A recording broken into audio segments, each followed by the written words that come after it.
Қараңыздар, мінекей мына өнімді айтқым келіп отыр. Мен Сайберия Wellness корпорациясының серіктесімін, Бақыт Аитова.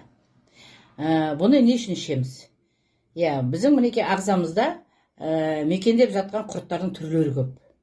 Оны өздеріңіз білесіздер, ол барлық жерде мекендейді. Рахаттанып өмір сүріп жатыр. Біздің қанымызды ішіп жатыр. Міне, ол мидада болады, ол бауырда болады, ол өтте болады, ол бүйректе болады, ол қан тамырларында болады. Барлық жерде болады, барлық жерде мекендеп жатыр.